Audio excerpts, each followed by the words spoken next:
नमस्कार साथियों, जय पीएससी एकेडमी के ऑनलाइन यूट्यूब चैनल पे आपका स्वागत है। अभी हम लोग का आई थिंक लेक्चर 6 चालू होने वाला है। ठीक है, किससे रिलेटेड? सीडीपी से रिलेटेड। ये जो सीडीपी है, child development program and child psychology, ये आपके छात्रावास अधीक्षक, साथ ही साथ शिक्षक भर्ती, आगामी जो शिक्षक भर्ती हैं, और उसके साथ ही सीटेट और सीजीटेट में काम आने वाला है। इससे पहले हमने बहुत सारे लेक्चर पढ़े थे। आज का हमारा जो टॉपिक रहेगा वो रहेगा गिफ्टेड चाइल्ड का। ठीक है, गिफ्टेड स्टूडेंट या गिफ्टेड चाइल्ड किसे कहते हैं, या प्रतिभाशाली बच्चे क्या होते हैं। ठीक है, देखिए, प्रतिभाशाली बच्चे किसे बोलेंगे? जिसका आईक्यू लेवल, क्या आईक्यू लेवल 140 से ऊपर होता है। ठीक है, 140 से ऊपर होते हैं, उसे हम गिफ्टेड चाइल्ड कहते हैं। आईक्यू लेवल क्या होता है ये पिछले के लेक्चर में मैं बता चुका हूँ। अभी हम लोग पढ़ते हैं अपने डिसीजन में इंडिपेंडेंट होते हैं ये लोग। पहली क्वालिटी क्या होते हैं? जब इनके पास क्या होता है, निर्णय की क्षमता आ जाती है। डिसीजन मेकिंग पावर क्या होता है? इंडिपेंडेंट, किसी से पूछ के नहीं करेगा। ठीक है, एक चीज़ होता है। दूसरा, इसमें आत्म क्षमता, सेल्फ इफेक्टिवनेस क्या होती है? हाई होती है। मतलब मैं खुद कर सकता हूँ, ये जो बोलते हैं इसको आजकल अच्छे शब्दों में हम लोग क्या बोलते हैं? सेल्फ कॉन्फिडेंस बोलते हैं। ठीक है, सेल्फ कॉन्फिडेंस से हैं वो बहुत ही अच्छा रहता है। ठीक, तीसरा, क्रिएटिव आइडियाज़ होते हैं। इनके पास क्या होगा? नया आइडियाज़ होगा। ठीक है, ये लोग मेहनत से बचते हैं लेकिन कोशिश करते हैं उसको अच्छे तरीके से करें कम समय पे। ओके, चौथा, इनके पास क्या होता है? क्यूरियोसिटी होती है। क्यूरियोसिटी मतलब क्या होता है? जानने की इच्छा। जानने की इच्छा क्या होगा? अरे यार ये कैसा होता होगा, इसमें लागत कितना आता होगा, या फिर इसको ऐसे किया जा सकता है क्या, ये ऐसा ही क्यों है, दूसरा क्यों नहीं है, तो दूसरा का मार्ग मिल जाता है। इसी प्रकार इसे हम बोलेंगे कि इसमें क्या होगा? क्यूरियोसिटी बहुत ज़्यादा होता है। जिज्ञासु प्रवृत्ति के होते हैं ये लोग ना, दिमाग चाटने वाले बोलते हैं ना, वैसे टाइप के लोग। इन्हें ऐसे सपोर्ट की ज़रूरत है जो स्कूल के थ्रू नहीं मिल पाता। इनका क्या होता है? मेंटल प्रोसेस हाई कैटेगरी का होता है। आप क्लास में ऐसे पढ़ाएंगे तो ऐसे बच्चे क्या होते हैं? बोरियस हो जाते हैं। क्या वही को बता रहे हो सर, एक बार बता दिए, हो गया ऐसा। ठीक है, बहुत जल्दी बोर हो जाएंगे, बहुत जल्दी ना। नॉर्मल एक आध दो पुस्तक को ज़्यादा दिन नहीं पढ़ पाते, एक आध मूवी को जल्दी, अगर बहुत बोरिंग टाइप का ज़िंदगी है तो ये लोग बोरियस कंडीशन में आते हैं। इनके लिए क्या चाहिए? आपको थोड़ा सा सपोर्ट की ज़रूरत होता है। ठीक है, स्कूल का जो ज़रूरत होता है वो कम होता है। ऐसे बच्चों को आप क्या करिए, आप जैसे कि बहुत सारी जगह देखना पजल टेस्ट होता है। क्या होता है? पजल टेस्ट हो गया, या आपको चेस खिलाते हैं। ठीक है, या आपको जैसे कि ओलंपियाड हो गया। ओलंपियाड में ऐसे बालक ही जा पाते हैं जिनके पास क्या होता है? मेंटल एबिलिटी ठीक रहता है। तो ऐसे कुछ क्विज कॉम्पिटिशन करा के इनके जो मेंटल की जो अभ्यास हैं उनको कंटिन्यू रखा जाता है। इससे क्या होगा कि इसके अंदर की जो माइंड है ना, ये माइंड है वो क्या होगा? अलग अलग तरीके से काम करता रहे, नहीं तो बहुत जल्दी बोर हो जाते हैं। तो ये क्वालिटी होती है प्रतिभाशाली बच्चे का। ठीक है, मतलब क्या क्या होगा? एक तो पहला जो लाइन होगा, प्रतिभाशाली बालक किसे कहेंगे? तो जिनका आईक्यू लेवल 140 से ऊपर हो। दूसरा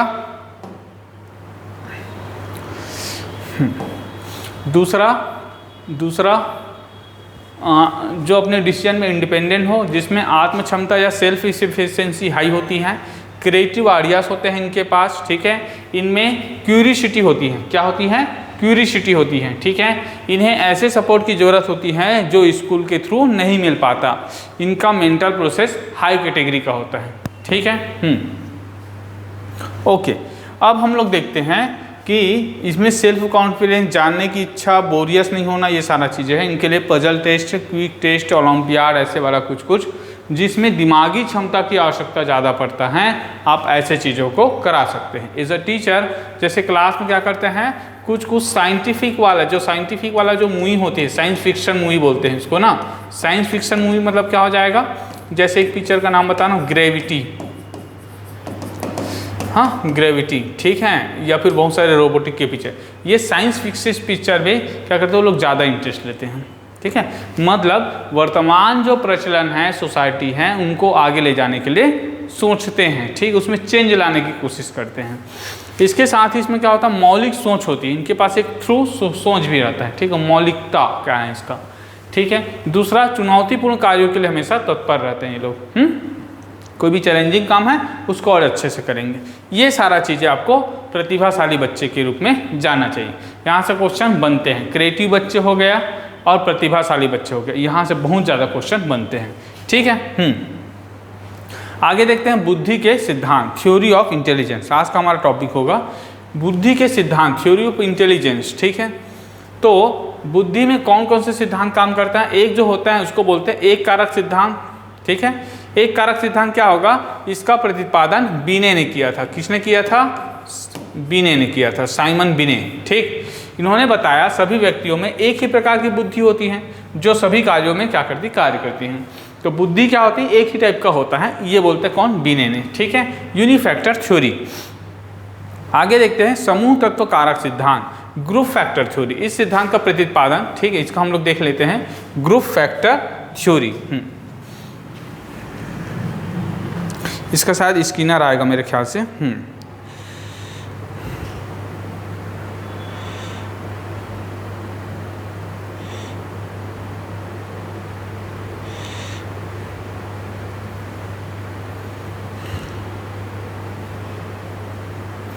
अच्छा, मेरे पास पुस्तक है।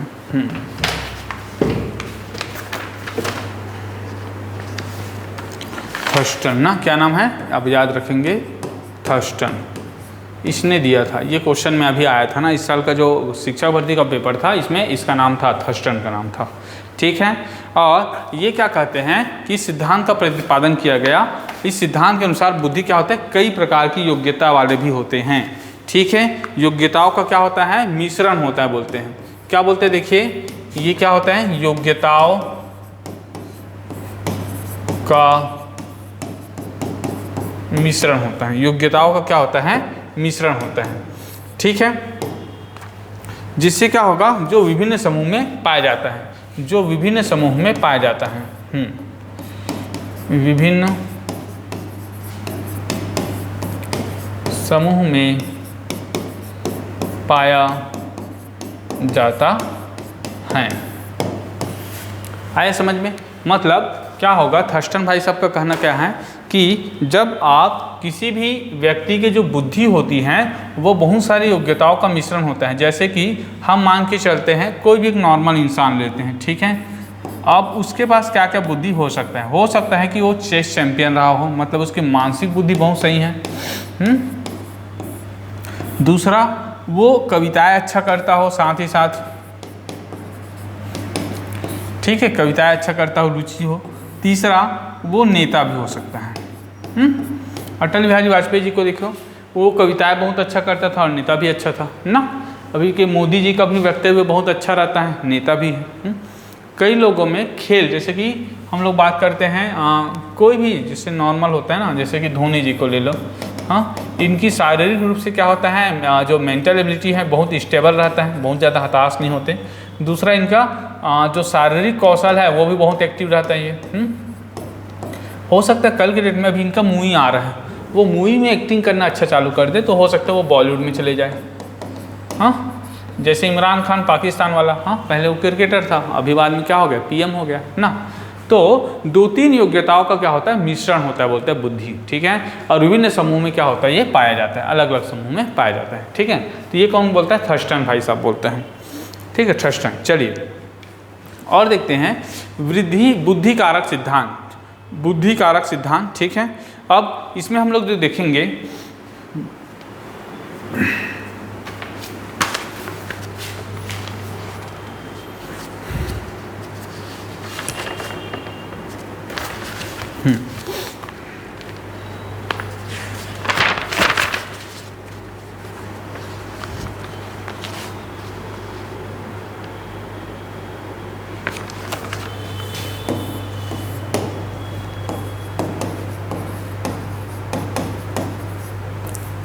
ये है द्विकारक सिद्धांत। क्या है ये? द्विकारक सिद्धांत। द्विकारक सिद्धांत मतलब उसमें क्या था? यूनिफैक्टर चला था, ना। ये द्विकारक सिद्धांत है। एक बहुकारक सिद्धांत होता है, द्विकारक सिद्धांत होता है, एक तो यूनिकारक होता है। तो ये द्विकारक सिद्धांत में क्या होगा, टू फैक्टर थ्योरी। इसको किसने दिया था, स्पीयरमैन ने दिया था। ठीक है, स्पीयरमैन क्या बोलते हैं कि बुद्धि को दो तत्वों से मिलकर बनी होती है। कितने तत्वों से मिलकर बना होता है, दो तत्वों से। ये क्वेश्चन कई बार आ चुका है ना, स्पीयरमैन।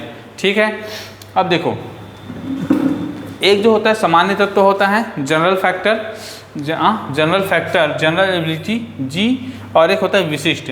इसी वजह से इसको जीएस थ्योरी भी कहा जाता है। क्या बोलते हैं, जीएस थ्योरी, जनरल और स्पेसिफिक। ठीक है, जनरल में क्या हो जाएगा आपका, जनरल में क्या होगा कि एक व्यक्ति में सामान्य बुद्धि होती है, और वो जो बुद्धि होती है वो जन्मजात होती है। ठीक है, तथा यह हर किसी में अलग अलग होती हैं। तो होता है ना कॉमन सेंस। कॉमन सेंस दुनिया का सबसे बड़ा वरदान है लोगों के पास। मानव को मानव बनाता है कॉमन सेंस। ठीक है, कुछ लोगों में अलग अलग बुद्धि होता है, कुछ लोग क्या करते हैं, अलग अलग लोगों का सोच सकते हैं, वो अलग बात है, लेकिन दुनिया में सारे लोग नहीं कर पाते। या विशिष्टीकरण कब होगा, जब आपके पास कॉमन सेंस होगा। तो ये जो कॉमन सेंस, जनरल बुद्धि जो होती है वो जन्मजात होती है आप में। ठीक है, और हर किसी में अलग अलग होती है। ठीक, उसके बाद आता है विशिष्ट बुद्धि। ये एज फैक्टर, इसे स्पेशलिबिलिटी बोलेंगे या फिर स्पेशल ही बोलिए, स्पेशल। ठीक है, स्पेशल फैक्टर, यह दूसरों से अर्जित करने वाली बुद्धि होती है। मतलब इसमें क्या होगा, दूसरों से आपको अर्जित करना पड़ेगा। जैसे आप खेल अच्छा खेलते हैं, आपने क्या किया, प्रैक्टिस किया, कुछ कुछ शॉट को, जैसे कि धोनी का हेलीकॉप्टर शॉट आपने क्या कर लिया, आपने सीख लिया। ठीक है, तो ये क्या स्पेसिफिक शॉट होगा आपका ना। आप हमेशा नहीं मारोगे, लेकिन आप हमेशा क्या करोगे, अपना कॉमन गेम तो खेलोगे ना।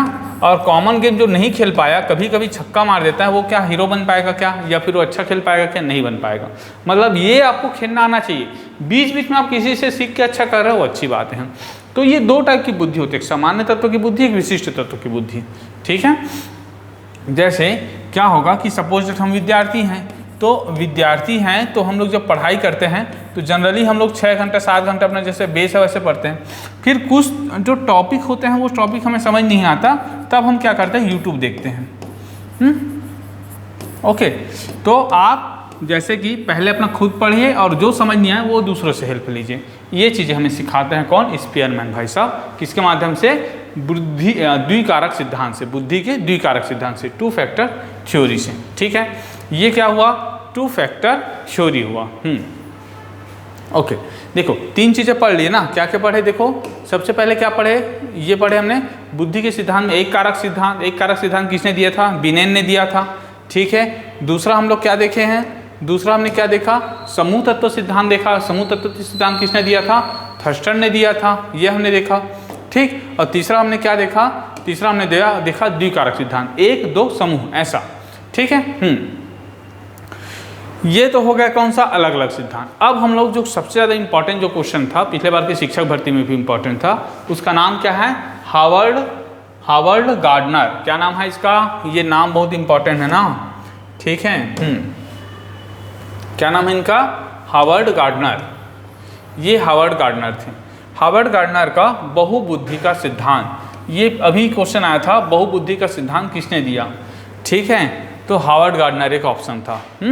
बहुबुद्धि कारक के सिद्धांत किसने दिया, तो वो बाद में जाएगा, थानाडाइक में जाएगा, जब वो अलग अलग कॉन्सेप्ट देंगे। 5 अलग से मुख्य सिद्धांत, 3 मुख्य सिद्धांत देते हैं, 5 गौण सिद्धांत देते हैं बुद्धि के, मतलब बुद्धि के नहीं सीखने के सिद्धांत देते हैं। तो अभी हम लोग जो पढ़ रहे हैं वो कौन है, हावर्ड गार्डनर के बहुबुद्धि सिद्धांत।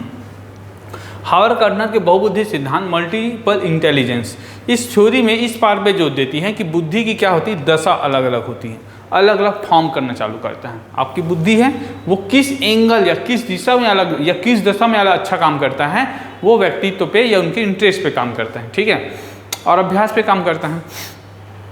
तो कुछ लोगों की जो बुद्धि होती है वो स्पेशल उसी एरिया में काम करना चालू करता है, और उसकी पहचान भी उसी वजह से होता है ना। 3 इडियट मूवी देखना, उसमें बोलता है, क्या बोलता है आमिर खान, क्या बोलता है, अगर सचिन तेंदुलकर को 10वीं में फेल था, अब उनको गाना गाना चालू कर देता, और लता मंगेशकर जी को स्पोर्ट में ज़बरदस्ती क्रिकेट खिलाया जाता, तो क्या लता मंगेशकर को कोई दुनिया जान पाता, और दुनिया इंटरनेशनल रूप से फेमस हुई ना। ओके, ऐसे ही Sachin Tendulkar master blaster, cricket के गॉड ऑफ क्रिकेट ऐसे करके कहलाए। हाँ, क्यों कहलाए? क्योंकि उनकी जो दशा थी, उनकी जो बुद्धि थी, पर्टिकुलर उसी एरिया में था। ओके, इसी वजह से क्या होता है कि जिस दशा में रहता है उसको उसी दशा में अपनी रुचि के अनुसार ही उसको क्या करना चाहिए, कार्य करना चाहिए, प्रैक्टिस करना चाहिए। ठीक है, जिससे आप क्या कर सकते हो, बाकी दूसरों से आगे बढ़ सकते हो। सेम प्रोसीजर होता है आपकी सरकारी नौकरी में। सरकारी नौकरी में कई बच्चे क्या करते हैं, सबसे पहले शुरू में क्या सोचेंगे, यूपीएससी सोचते हैं। हाँ, कि हम तो यूपीएससी से कम होने वाले नहीं हैं। फिर दूसरे साल हरिराम की बुक देखना चालू हो जाता है। दूसरा होता है, एक पेपर होता है एसएससी का पेपर होता है। तीसरा पेपर क्या होता है, रेलवे का पेपर होता है। और चौथा पेपर क्या होता है, बैंक का पेपर होता है। ठीक है, ये पीएससी हो जाएगा। एक सीजी व्यापम होता है छत्तीसगढ़ बेस्ड। जनरली पेपर जो होता है इस मोड पे होते हैं। ये नॉन टेक्निकल के लिए हैं। और फिर बाद में आप टेक्निकल भी देंगे, टेक्निकल का भी अलग हो जाता है, जेई हो जाएगा। ठीक है, उसके बाद स्टेट सर्विस हो जाएगा, आप यूपीएससी में आ सकते हो, आईईएस का पेपर दे सकते हो, ये होता है। सबसे पहले तो आपको पता होना चाहिए कि अगर आप इंजीनियर स्टूडेंट तो आपका टेक्निकल कितना अच्छा है। टेक्निकल अच्छा नहीं है तो उधर चले जाओ, है ना, उधर अच्छा नहीं तो इधर रहो। कई बच्चे क्या करते हैं, इंजीनियरिंग करते हैं, पहले टेक्निकल देते हैं, टेक्निकल में थक जाते हैं, तब उधर जाते हैं। हाँ, 4-5 साल इसको देंगे समय, नहीं यार नहीं हो पाता, एससी में नहीं होता, आईएएस नहीं होता, जेई नहीं होता, चलो ऊपर देते हैं। ऊपर भी देंगे तो शुरू में यूपीएससी देंगे, यूपीएससी में 3-4 साल होगा, नहीं यार नहीं हो पा रहा है, मेंस अच्छा नहीं है, इंटरव्यू अच्छा नहीं होगा, फिर उसके बाद वो एसएससी देंगे, या बीच में जो पेपर आते जाते हैं वो देते जाता है। मतलब आपने अपनी दशा ही चेंज नहीं की है, अभी तक डिसाइड नहीं किया है, तो आपकी बुद्धि कितना काम कर पाएगी। और काम भी करेगी तो कंपटीशन ज़्यादा है, जो पहले से काम करे उससे आगे कैसे बढ़ोगे। हाँ, तो हमें सबसे पहले अपना डिमांड, अपनी कैपेबिलिटी, अपनी अभ्यास, अपनी रुचि, ये सारी चीज़ों का अभ्यास होना चाहिए, तब जाके आप आगे बढ़ पाओगे। ठीक है, तो हावर्ड गार्डनर साहब के क्या बोल रहे हैं कि अलग अलग दशा पे अलग अलग बुद्धि काम करती हैं। इसी पे उन्होंने क्या करते हैं, अलग अलग टाइप देते हैं। ठीक है, टोटल आई थिंक 8 टाइप होते हैं इनके। अभी हम चालू करेंगे सबसे पहले तार्किक गणितीय बुद्धि। तार्किक गणितीय बुद्धि, लॉजिकल मैथमेटिकल इंटेलिजेंस। इसमें क्या होगा, तार्किक योग्यता जिनकी होती है, मेंटल एबिलिटी जो होता है, तर्क लगाना चालू करता है कि ये ऐसा क्यों होता है। हाँ, या मैथमेटिकल कैलकुलेशन बहुत अधिक होता है। ठीक है, जिन फिजिकल क्वांटिटी, जो भौतिक दशा होता है, भौतिक दशा का क्या कर सकते हैं वो लोग, अनुमान लगा सकते हैं। ठीक है, कैसा होता है बताता हूँ। जिन व्यक्तियों में इनका विकास अधिक होता है, जैसे कि अकाउंटेंट बनते हैं, बैंकर साइंटिस्ट हो गया, बैंकर हो गया, जो बैठे बैठे कैलकुलेशन कर देते हैं कि आपका इतना कॉस्ट हो रहा है, ये जैसे रामानुजन सर हो गया ना। इस रामानुजन सर को कल बताया था कि वो बच्चा क्या था कि वो जब 6वीं क्लास पढ़ता था और उसके घर में पीजी में रहने वाले आते थे, किसके, स्नातक स्तर के, तो उसके ट्रिग्नोमेट्री के क्वेश्चन को सॉल्व कर देता था, क्योंकि उसकी रुचि बहुत ज़्यादा थी। उसका कैलकुलेशन बहुत स्ट्रांग हुआ करता था। जैसे कि आप उस सीरीज़ में देखना, वो बंदे की इतना कैलकुलेशन अच्छा था कि मंदिर में, ठीक है, एक मुठा जो चना देते हैं ना, वो चना को लेके वो स्त्रियों को कितने लोग को दिया जा रहा है, कितने लोग हैं, और वो जो जिस पात्र में दिया जाता था उसकी क्वांटिटी को चेक करके वो बता देता था कि एक में आप 10 बार देते हो, 10 से 15 चना रहते हैं एक मुठा में, और ऐसे 13 चना के आसपास अगर बात करें, ठीक है, तो कितना मुठा उसमें आएगा, और एक एक मुठे में एक एक लेडीज़ को मिलेगा, तो 5 लेडीज़ के पास, 5 स्त्रियों के पास क्या होगा, कम पड़ जाएगा। इस लेवल का कैलकुलेशन रहता था उसका। ठीक है, तो ऐसे जो बच्चे, ऐसे जो व्यक्तित्व होते हैं, वो सब के सब क्या होते हैं, तार्किक गणितीय बुद्धि प्रकृति के होते हैं। ठीक है, जैसे हमने सामने फोटो रखे हैं, हाँ, हमारे एक्स प्रेसिडेंट रहे हैं एपीजे अब्दुल कलाम जी। ये इसरो के पहले क्या थे, इसरो को आगे ले जाने में एक तो विक्रम साराभाई जी का हाथ था, दूसरे में जो हाथ है, ठीक है, ये है हमारा एपीजे अब्दुल कलाम साहब का। ठीक है, इन्होंने परमाणु परीक्षण भी किया, साइंटिस्ट रहे हैं।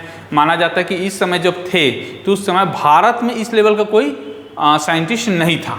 ठीक है, बाद में BN राव सर को भी बोलते हैं, लेकिन ये इम्पॉर्टेंट था। देखो इनका क्या, मैथ कैलकुलेशन और तार्किक योग्यता कैसे ज़्यादा है। अब ये क्या है, ये तो साइंटिस्ट हैं। तो जैसे कि अभी चंद्रयान 3 जा रहा है, तो चंद्रयान 3 का हम लोग क्या देखते हैं कि आप कितना ग्रेविटेशनल फोर्स, आपको क्या चाहिए, सबसे पहले कितना थ्रस्ट चाहिए, पावर चाहिए, जिससे क्या हो सके वो ऊपर उछले, क्रिस पिक्चर टाइप का ऊपर उछलेगा। तो सबसे पहले कौन सा फ्यूल चाहिए, सॉलिड फ्यूल चाहिए ना। बाद में आपको क्या होगा, हल्का होना है, बहुत ज़्यादा वेट को नहीं ले सकते, बहुत ज़्यादा वेट होगा तो उड़ेगा कैसे। फिर आप लिक्विड क्या करोगे, उसमें प्रोपेलेंट डालेंगे।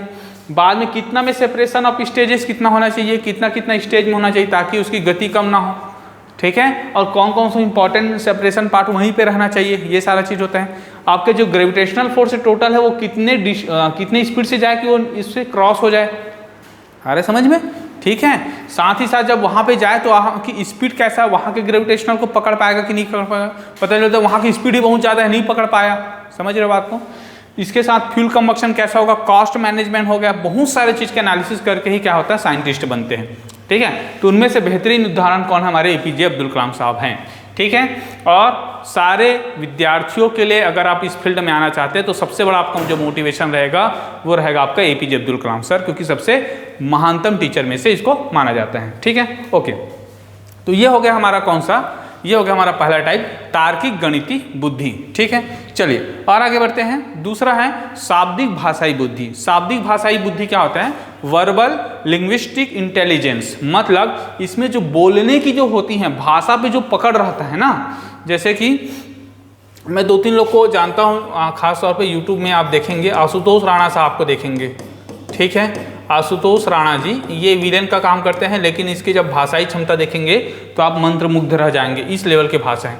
दूसरा में हमारा कौन है, ये जो सामने फोटो लगाए हैं कवि कुमार विश्वास जी ना, भाषा पे इनकी पकड़ बहुत अच्छी है, ओके। जैसे कि हमारे जो एक से प्राइम मिनिस्टर रहे हैं अटल बिहारी वाजपेयी जी, ये हो गया, एक सुषमा स्वराज जी हो गई, इन लोग बहुत अच्छे व्यक्तित्व के रहे हैं और भाषाओं पे अच्छे पकड़ बना कर रखते हैं कि जो वो शब्द बोल रहे हैं उस शब्द का अर्थ क्या है, हाँ, ठीक है। ये लोग कौन होते हैं, इनके माध्यम से शब्द और भाषा का ज्ञान होता है कि अच्छा इस शब्द का उपयोग इस समय किया जाता था। जैसे कि गोस्वामी तुलसीदास जी हो गया ना, कबीरदास जी हो गया, ये लोग बड़े बड़े लेवल के रहे हैं। ये लोग पूरे गाथाएं लिख देते थे, मात्रा और जो मात्रा चिन्ह होते हैं उनका बिल्कुल पकड़ होता था, एक दो है तो एक मात्रा भी एक्स्ट्रा नहीं होता था, इस लेवल के थे। अभी भी इन लोगों का अभी के कंपेयर में बहुत अच्छा रहा है कबीर कुमार विश्वास जी का, ठीक है, आशुतोष राणा जी, इन लोग का भाषा में पकड़ बहुत अच्छा है। जिन व्यक्तियों में इनका विकास अधिक होता है वे क्या बनते हैं, या तो वकील बनेंगे, बहुत अच्छा एक्सप्लेन करते हैं बातों को, ठीक है, या तो कवि बनते हैं या तो पत्रकार बनते हैं। हाँ, पत्रकार में भी देखना बहुत सारे ऐसे पत्रकार हैं जिनको लगता है कि हाँ इनके लेवल पे काम करने के लिए, जैसे रवीश कुमार, हाँ हम रवीश कुमार का ही नाम लेते हैं। अब रवीश कुमार के जो खास तौर पे शब्दों को देखना, कितने सही ढंग से आलोचना करते गवर्नमेंट का, हाँ, या फिर कितने सही ढंग से क्या करते हैं, व्यंग कसते हैं, ओके। कि जब शिक्षा के लिए क्या बोलते हैं, जब रोड को ढूंढ रहे हैं भारत के बच्चे, पता चलता है कि रोड ही नहीं है, ऐसे करके तो शब्दों को कैसे संजोने का काम जो होता है ये सारे व्यक्तित्व लोग करते हैं, ओके। तो उम्मीद करता हूँ ये टॉपिक भी आपको समझ आया होगा, शाब्दिक भाषाई बुद्धि, ठीक है। तीसरा जो बुद्धि का प्रकार है बहुबुद्धि सिद्धांत में वो है अंतर्व्यक्तित्व बुद्धि। अंतर्व्यक्तित्व बुद्धि मतलब इंटरपर्सनल इंटेलिजेंस। इंटरपर्सनल इंटेलिजेंस क्या होगा, इनके द्वारा दूसरे व्यक्ति के साथ कैसे इंटरेक्ट होना है, हाँ, यह पता चलता है कि आप कोई सभ्य समाज में जाते हैं या फिर ऐसे समाज में जाते हैं जहाँ पे आप अपने आपको सुने, लोग सुने, इंटरेक्ट हो आपसे, मिलने की कोशिश करें, तो आप कैसे करोगे, ये चीज़ व्यक्तित्व में होते हैं। जिन व्यक्तियों में इनका विकास अधिक होता है वे क्या बनते हैं, नेता, सामाजिक कार्यकर्ता, ये बनते हैं। जैसे कि इसमें गांधी जी का बहुत बड़ा रोल था। गांधी जी जाते थे तो इतने पढ़े लिखे आदमी थे, वकील थे, बहुत बड़े थे, लेकिन वो जाते तो क्या करते, कानूनी लड़ाई लेते, कानूनी लड़ाई नहीं लड़ते थे, वो क्या करते, लोकल मुद्दे उठाते थे। जैसे किसान का है, हाँ, चंपारण हो गया, एकदम लोकल मुद्दे, ठीक है। जैसे अहमदाबाद मिल मजदूर हो गया, एकदम फ्लेग बीमारी वाला हो गया, खेड़ा सत्याग्रह हो गया, ऐसे। इससे क्या होता है कि वहाँ के जो लोकल लोग होते हैं वो उनसे जुड़ते हैं ना। देखना अभी भी बड़े पॉलिटिशियंस लोग को देखना, बड़े बड़े लेवल पे बातें नहीं करते, क्योंकि जानते हैं कि भारत के लोग उतने ज़्यादा लिटरेट नहीं हैं, उतने ज़्यादा शिक्षित नहीं कि उन बड़े मुद्दों को समझ सकें। तो हमारे यहाँ क्या होता है, डिस्कशन आप देखना संसद में या भाषणों पे, प्याज पे डिस्कशन होगा, टमाटर पे डिस्कशन होगा, ठीक है, एकदम छोटे मुद्दे, एकदम छोटे मुद्दे मतलब 10, 20, 40, 50 ऐसे वाला मुद्दे में होता है, ठीक है। ऐसे बड़े बड़े लेवल पे नहीं होता, क्योंकि समझते ही नहीं ज़्यादा लोग। और ज़्यादा लोग से आप क्या कर सकते हैं, इस मुद्दे के माध्यम से जुड़ सकते हो। भूमि उमी वाला मामला हो गया, हाँ, इस सब के माध्यम से लोग क्या करते हैं, लीडरशिप की क्वालिटी मेंटेन करते हैं। जनरली भारत में ऐसे ही होते हैं। इनमें से हम बड़े उदाहरण जो रखे हैं अभी वर्तमान में, सबसे बड़े जो वक्ता हमारे देश के, हाँ, हमारे जो माननीय प्रधानमंत्री जी नरेंद्र मोदी जी हैं, आप इनको देखिए, कहीं भी जाएंगे ना, कहीं भी मतलब भारत के किसी कोने में जाएंगे या भारत के साथ साथ इंटरनेशनल कहीं भी जाएंगे तो भी से क्या करते हैं, वहाँ के लोगों से जुड़ने की कोशिश करते हैं। मैं उदाहरण बताता हूँ, जैसे कि देखिए अभी क्या हुआ था, एक बार वो कहाँ गए थे, तंजौर गए थे, ठीक है, और तंजौर गए थे, एक बार वो जापान गए थे, ठीक है।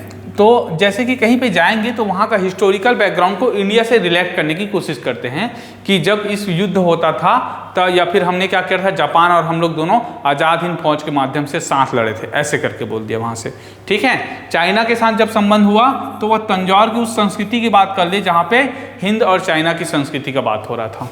आ रहा है समझ में? सऊदी अरब भी जाएगा तो खाड़ी देशों के साथ कैसे मित्रवत व्यापार समझौता था, या वो विजयनगर साम्राज्य से लेकिन चालू करेंगे या महाभारत से चालू करेंगे। कहने का मतलब है कि इनको इंटरेक्ट करना आता है लोगों के साथ, ठीक है।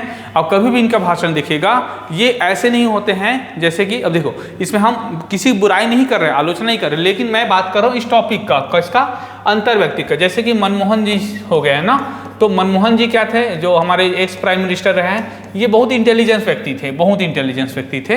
गवर्नर रह चुके हैं, आरबीआई की आर्थिक बहुत अच्छी समझ रखते हैं, साथ ही साथ राजनीतिक समझ भी बहुत अच्छे थे, और भारत के आर्थिक विकास में सबसे बड़ा योगदान है। लेकिन ये लोगों से इंटरेक्ट करने में, कंपेयर बोल रहा हूँ, कंपेयरली क्या है, इनसे कम रखते थे। वो ज़्यादातर लेक्चर इंग्लिश में देते थे, ठीक है, और ज़्यादातर जो मुद्दे थे वो टॉपिकली, हम लोग बोलते टेक्निकल शब्द का बहुत ज़्यादा उपयोग करते थे मनमोहन सिंह जी। आप कोई भी भाषण उठा के देख लीजिए, ठीक है, ठीक है। तो ऐसे शब्दों से लोग क्या होता है, जुड़ते हैं क्या, नहीं जुड़ते हैं, हाँ। लेकिन अभी भी मानते हैं कि मनमोहन जी के जो कार्यकाल 10 साल रहा है, ठीक है, उसमें भारत ने काफ़ी अच्छे जीडीपी ग्रोथ किया हुआ है। ओके, तो ये होते हैं, हमने क्या किया, दोनों के उदाहरण से ये समझाने की कोशिश किया कि इस क्षेत्र में बुद्धि कैसे काम करती है। ओके, तो ये क्या है, अंतर व्यक्तित्व बुद्धि। ओके, आगे देखते हैं, चौथा है शारीरिक गति बुद्धि। शारीरिक गति बुद्धि मतलब बॉडली कैनेटिस्टिक इंटेलिजेंस, मतलब आपकी जो शरीर है वो क्या होगा, पर्टिकुलर गति की अवस्था में कैसा रहता है, कैसे आपकी बॉडी मेंटेन रहता है, कैसे आपको स्पोर्ट्स पर्सन के रूप में मेंटेन करते हो, ये सारा चीज़ें क्या होता है, ये सब की सब ऐसी बुद्धि भी रहता है। जो दिन रात क्या सोचते रहता है कि इसको खाऊंगा तो ये प्रोटीन मिलेगा, इसको खाऊंगा तो ये कार्बोहाइड्रेट मिलेगा, इस समय में मेंटेन रहूँगा, ऐसे कहूँगा मेरा ये फिटनेस सही रहेगा। तो फिटनेस पे बहुत ज़्यादा ध्यान देने वाले जो व्यक्तित्व होते हैं, इसे हम शारीरिक गतिक बुद्धि कहते हैं, ठीक है। ये क्या करते हैं, शरीर को गति वाली बुद्धि देते हैं, शरीर को गति वाली बुद्धि, मतलब शरीर को हमेशा गति में रखने की कोशिश करते हैं, ऐसे उथूर उथूर टाइप का नहीं बैठे रहते। ये लोग खान पान में बहुत ज़्यादा ध्यान देंगे। किस में ध्यान देंगे, देखो खान पान में ध्यान देंगे, रेगुलर प्रैक्टिस में ध्यान देंगे लोग, ठीक है। ओके, फिटनेस में एकदम ध्यान देते हैं, और अपने एक्टिविटी में बहुत ज़्यादा क्या रहते हैं, एकदम एक्टिविटीज लोग रहते हैं। ओके, ऐसे लोग ही मेडल ला पाते हैं, क्योंकि वर्तमान में खान पान इतना ज़्यादा हो चुका है कि लोग अब क्या करते हैं, अपने शरीर को फिट नहीं रख पाते, तो कंपटीशन में कैसे आएंगे, वो भी इतने ज़्यादा एज में, ठीक है। जिन व्यक्तियों में इनका विकास अधिक होता है वे अभिनेता या तो अभिनेत्री भी बनते। देखो अभिनेता अभिनेत्री को आप सलमान खान को देख लीजिए ना, लगभग 50+ हो चुके हैं, 52 एज हो चुका है, और आजकल अगर मेरे जनरेशन के होंगे तो आपके पिताजी भी होंगे, वो भी 50 के रहेंगे, वो 50 के हैं आपके पापा, और सलमान खान, उन दोनों में कंपेयर करके देखिएगा कि कौन ज़्यादा फिट है।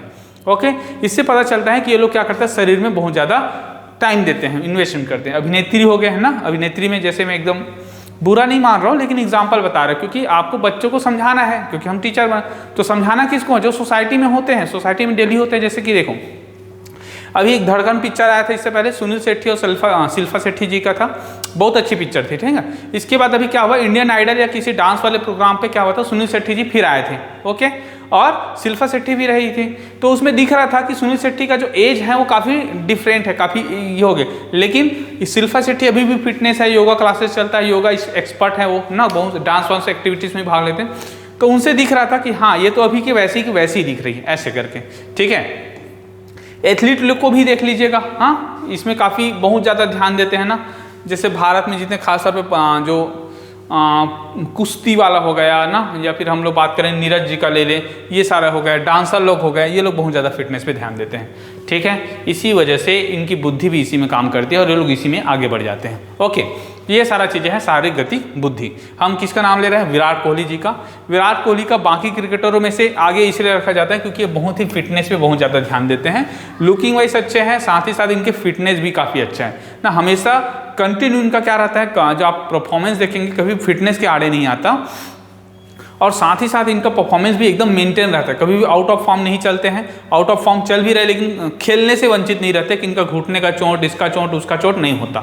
धोनी जी का भी वैसे ही होता था ना, लेकिन कई सारे अच्छे प्लेयर हैं जैसे बुमराह प्लेयर हैं, वो हमेशा परेशान रहे। तो ये फिटनेस के कारण कहीं ना कहीं ये आगे भी बढ़ रहा है, ये सही तथ्य है। तो शारीरिक गतिक बुद्धि काम करती है। ओके, अब आता है हमारा कौन सा? स्थानिक बुद्धि आता है। इसे हम बोलते हैं स्पिरिचुअल इंटेलिजेंस। ये बहुत चीज़ें को लेके चलते हैं। स्थानिक बुद्धि का क्या होता है? स्पिरिचुअल मतलब जैसे कि किसी चीज़ को देख लिया तो उसका माइंड एकदम से चिपक गया, अच्छा वो तो वहाँ पे था ना। तो जैसे CID में काम करते हैं, रॉ में काम करते हैं, हाँ, या जैसे जासूस वासूस लोग जो होते हैं ना, वो कि किसी एरिया पे मैंने क्या देखा था फट से दिमाग आता है, पिक्चर विक्चर में देखना, ऐसे आँख बंद करते फिर याद आ जाता है, ऐसा वाला। ठीक है, ऐसा। इसके साथ ही साथ क्या होता है, जो लोग पेंटिंग वाले होते हैं, एक बार देख लिया ना उसको वैसे वैसे ही बना देंगे, एकदम से, एकदम बारीकी से भी करते हैं। या कुछ कुछ होते हैं मानचित्रकार लोग होते हैं, ठीक है। या कुछ लोग क्या होते हैं जैसे कि समुद्र को क्या करते हैं, खासतौर पे बड़े बड़े जो जहाज होते हैं, तो उस जहाज में क्या होता है, एक मास्टर होता है ना, कमांडर, ठीक है। ये लोग को भी दिशा का ज्ञान बहुत अच्छे से रहता है। ओके, तो ऐसे लोग जो होते हैं जो स्थानों को क्या करते हैं, बहुत अच्छा समझ रखते हैं कि ये इसके नॉर्थ ईस्ट में इतना एंगल घूमेंगे तो आपको ये मिलेगा। आंखें पिक्चर देखें, सबसे बेस्ट एग्जांपल यही है। हाँ, बच्चों को जब कहीं पढ़ाओ तो ऐसे पिक्चर का उदाहरण दो जो देखा होगा बचपन में। आंखें पिक्चर बहुत सारे लोग देखे, अमिताभ बच्चन, अक्षय कुमार, परेश रावल। उन लोग जब बैंक को लूटते हैं तो बैंक को लूटने के समय कितना ट्रेनिंग दिया जाता है कि 5 सीढ़ी चढ़ेंगे, फिर राइट साइड मुड़ेंगे, राइट साइड के 3 सीढ़ी जाएंगे तो फिर उसके बाद वो मिलेगा, फिर वो मिलेगा, फिर लॉक ऐसे खोलना। पता ही नहीं चला बैंक लूटे कि आंख उनके है या नहीं है, ऐसा। ठीक है, तो ऐसे चीज़ों को स्थानिक बुद्धि के बोल सकते हैं। अमूर्त तथ्यों के आधार पर मानसिक छवि बना लेते हैं ये लोग, ठीक है, अमूर्त तत्वों के आधार पे। साथ ही साथ जिन व्यक्तियों में इनका विकास अधिक होता है वे मूर्तिकार बनते हैं, या तो चित्रकार बनते हैं, या तो आर्किटेक्चर बनते हैं। 2-3 नाम लेंगे जिसमें से मैंने एक फोटो लाया है, ये है हमारा MF हुसैन साहब हैं, ठीक है। ये बहुत बड़े पेंटर रहे हैं, अभी भी इसकी पेंटिंग करोड़ों में बिकती है। एक हमारे जो कार्टूनिस्ट रहे हैं RK लक्ष्मण सर, ये भी प्रसिद्ध रहे हैं, ठीक है। ओके, और अभी जो राम मंदिर है ये सब में भी 2-3 लोग और आ रहे हैं जो बहुत अच्छे चित्रकार रहे हैं, ठीक है। तो उम्मीद करता हूँ ये भी समझ गए होंगे। आगे बढ़ते हैं। यह हमारा संगीतात्मक बुद्धि। ये बुद्धि कैसा होता है? Musical intelligence. इस बुद्धि के अंतर्गत संगीत की बुद्धि अधिक होती है। वो कोई भी चीज़ सुनेंगे उसमें क्या करते हैं, वो लय, ताल, ये सब में पकड़ समझ रखते हैं। लय कौन सा है, ताल कौन सा है, इनका पिच कैसा हो रहा है, ठीक है, कम हो रहा है कि ज़्यादा हो रहा है, किसमें कितना काम करेगा, दिन भर ऐसे सोचते रहते हैं। नॉर्मल भी चलेगा तो पैरों की ध्वनि को लेके बोलते हैं कि यहाँ पे स्पीड ज़्यादा हुआ, यहाँ पे कम ज़्यादा हुआ, ऐसे। तो इनकी बुद्धि क्या करते रहते हैं, वैसे ही काम करते रहते हैं, ठीक है। जिन व्यक्तियों में इनका विकास अधिक होता है, जैसे कि सिंगर हो गया है ना, या फिर क्या हो जाएगा, इंटरटेनर हो गया, कोई भी हो गया, ये लोग क्या करते हैं, पर्टिकुलर कंपोजर हो गया, कंपोजर, संगीतकार हो गया, ठीक है, गायक हो गए, हाँ, या फिर वाद्य यंत्र का वादक हो गया। ये लोग बहुत ज़्यादा एक्सपर्ट होते हैं कि ध्वनियों के ताल को समझने में उसको बार बार प्रैक्टिस भी उसी में करते रहते हैं। और इसमें एग्जाम्पल हम लोग सबसे बड़े भारत के संगीतकार रखे हैं AR रहमान साहब, ठीक है। AR रहमान साहब को 2-3 ऑस्कर मिल चुके हैं ना, 2 से 3 ऑस्कर, 2 या 3 ऑस्कर मिल चुके हैं। और भी हैं जैसे लता मंगेशकर जी हैं, अरिजीत सिंह है। इन लोगों का आप गाना सुनेंगे तो लगता है कि हाँ, संगीत को बहुत अच्छे से समझे हुए हैं, ठीक है। इसके साथ ही और बड़े बड़े नाम लेंगे, हरिप्रसाद चौरसिया, ये लोग बड़े बड़े वादक हुए ना संगीतकार में। असफुल्ला खान हो गया, जाकिर हुसैन खान हो गया, ऐसे लोग, ठीक है। शिव कुमार हो गया ना, बहुत सारे नाम हैं इसमें ऐसे जो संगीत पे समझ रखते हैं। अस्तित्ववादी बुद्धि, ये बहुत इंपॉर्टेंट पर्सनैलिटी होते हैं। आप कभी भी मिले तो इस लेवल पे मिलने की कोशिश करें। टीचर के रूप में हो तो आपका टीचर में भी ऐसे लोग, एक आध लोग चाहिए जो दुनिया के अस्तित्व होने का क्या करते रहते हैं, ढूंढते रहते हैं कि क्यों आए हो जिंदगी में, ठीक है। तो ये लोग एग्जिस्ट करने के लिए कोशिश करते हैं कि एग्जिस्टेंशियल इंटेलिजेंस, अर्थात इस बुद्धि के व्यक्ति क्या करते हैं, हर चीज़ के अस्तित्व के बारे में खोजते हैं कि ये पेन क्यों बना होगा, ये घड़ा क्यों बना है, मूर्ति क्यों बना है ना, जिसको हम लोग आज की दुनिया में कई लोग बोलते हैं अरे यार पागल टाइप के क्वेश्चन पूछते हैं, लेकिन उसके अस्तित्व के पीछे जाता है कि ये दुनिया क्यों बना हुआ है करके, ठीक है। तो ऐसे हम इस दुनिया में क्यों आए हैं, क्यों आए हैं, मतलब देखो जैसे कि सबसे पहले वेद का विकास हुआ, वेद के बाद क्या हुआ, उपनिषद का विकास हुआ।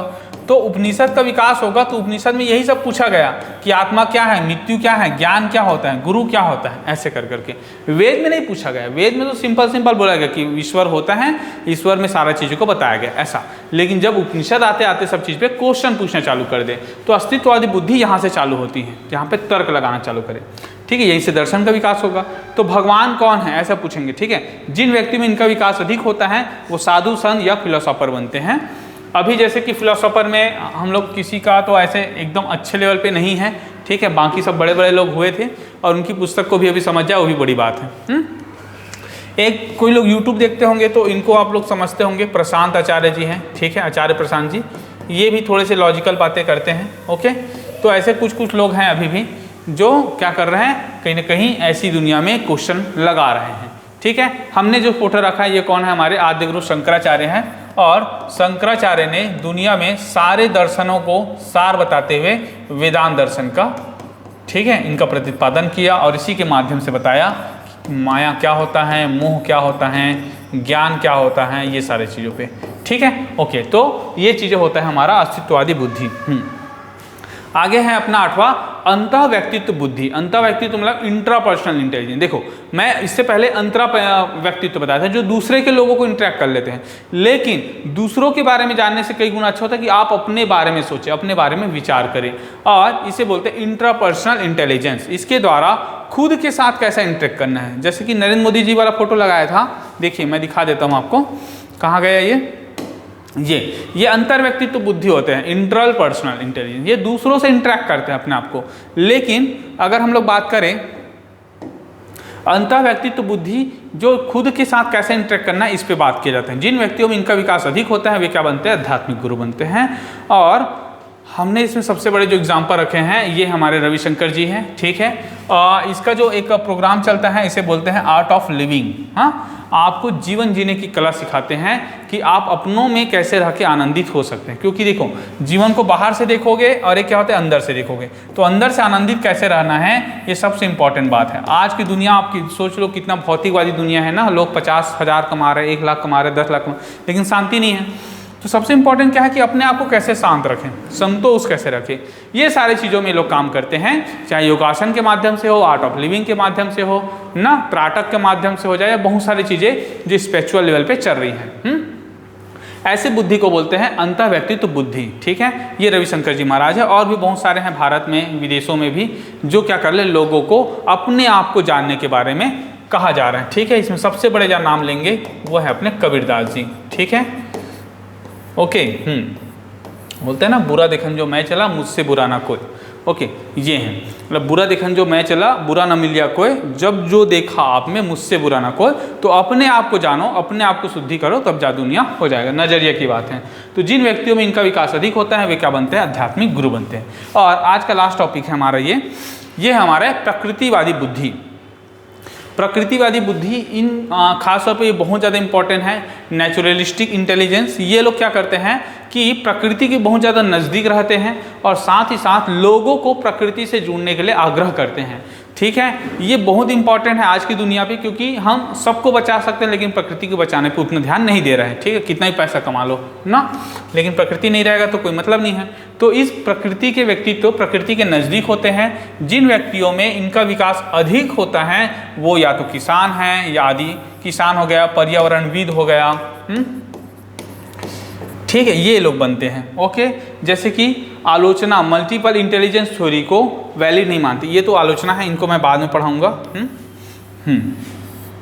देखो इनमें जैसे कि मैंने अभी एग्जांपल बताया मेधा पाटेकर जी, एक है ग्रेटा थनबर्ग, मैंने इसको स्पेशल हाईलाइट किया है। देखो ये एक्चुअली जिस समय हाईलाइट हुई थी 3 साल पहले, 13 साल की थी, और दुनिया को ये संदेश दिया था कि आप लोग को कोई हक नहीं है कि संसाधनों का इतना दुरुपयोग करो कि हमारे लिए नहीं बचे। ठीक है, अगर आप अगली पीढ़ी के लिए संसाधन को नहीं छोड़ते हैं, अगली पीढ़ी के लिए संसाधन को नहीं छोड़ते हैं तो कहीं ना कहीं आप प्रकृति के अपराधी हैं। क्योंकि इससे पहले हमारी जो पीढ़ी थी उन्होंने भी संसाधन छोड़ा था ना। जैसे कि देखना दादाजी लोग आम के पेड़ लगा के जाते थे क्योंकि वो जानते हैं कि वो नहीं खाएगा। हाँ, ये जब आप 5वीं 6वीं की क्लास में पढ़ेंगे तब दादू दयाल जी की पुस्तक में बताया गया कि उसको पता है कि आम तो 15 साल बाद आएगा, दादाजी नहीं रहेंगे। तब बताता है कि मेरे दादाजी ने मेरे लिए आम छोड़ के गया था, तो मेरा भी दायित्व है कि मैं भी आम के वृक्ष लगा के जाऊँ। ठीक है, ये छोटा सा संदेश है जो लोगों को समझ नहीं आता है, इन एरिया पे बहुत ज़्यादा काम करते हैं। ठीक है, नर्मदा बचाओ आंदोलन A.K. हेगड़े साहब हो गया। ठीक है, और भी हैं जैसे कि चिपको आंदोलन हो गया, चिपको आंदोलन। ठीक है, उत्तराखंड के रहे हैं जो प्रकृतिवादी में है। छत्तीसगढ़ में भी चला था बहुत ज़्यादा, और छत्तीसगढ़ क्या साधु संतों की भूमि रही तो ऐसे एरिया में बहुत अच्छा काम होता था। ठीक है, अभी अभी थोड़ा ज़्यादा डाउन हो चुके हैं, जनसंख्या ज़्यादा बढ़, लेकिन ग्रेटा थनबर्ग को क्वेश्चन पूछ सकते हैं ये अगली पीढ़ी पे कैसे हमें क्या करना चाहिए, सारे चीज़ पे काम किया था। इनको कुछ कुछ अवार्ड भी मिला हुआ था। ठीक है, मैगजीन में भी नाम आई थी। तो इस प्रकार के टोटल 8 होते हैं टोटल प्रकृतिवादी बुद्धि। तो ये सारा चीज़ें किसने सिद्धांत दिया था, तो इसको जो बताया था वो था हमारा कौन था, हावर्ड गार्डनर। ये बहुत इंपॉर्टेंट है, और इन्होंने बताया था कि ऐसे 8 प्रकार की बुद्धि लोगों में दशाएं के अनुसार से बनती रहती हैं। ठीक है, ओके। इनकी आलोचना भी करते हैं हालांकि मल्टीपल इंटेलिजेंस थ्योरी का, क्योंकि ऐसा माना जाता है कि ये वैलिड नहीं है, क्योंकि हर लोगों में इंटेलिजेंस को माप नहीं सकते आप ना, और अलग अलग है, उसको कैसे जानोगे कि ये बच्चा ऐसा है। हाँ, अब सचिन तेंदुलकर को बचपन में थोड़ी पता था कि मास्टर ब्लास्टर बनेगा, ऐसे करके इसको बताते हैं। ठीक, उम्मीद करते हैं आज का वीडियो आपको समझ आया होगा। ऐसे ही और जानकारी चाहिए, हम वीडियो ऐसे ही बनाते रहेंगे आपके लिए, सुविधा के लिए फ्री में बता रहे हैं ना, यूट्यूब में कोई फ्री तो नहीं लग रहा। ओके, हाँ, तो हमारे चैनल को लाइक कीजिए, शेयर कीजिए, सब्सक्राइब कीजिए, जय PSC एकेडमी। ठीक है, और ज़्यादा से ज़्यादा लोगों तक के पहुँचाएँ। Okay, thank you. ये हम PPT आपको दे देंगे, आप टेलीग्राम चैनल ज्वाइन कर लीजिए। टेलीग्राम चैनल आप पाएंगे, देखिए, जय PSC एकेडमी। इससे और भी कुछ कुछ हमारे जो MCQ सीरीज़ है वो चल ही रहे हैं। ठीक है, यहाँ पे आप आ सकते हो। Okay, thank you.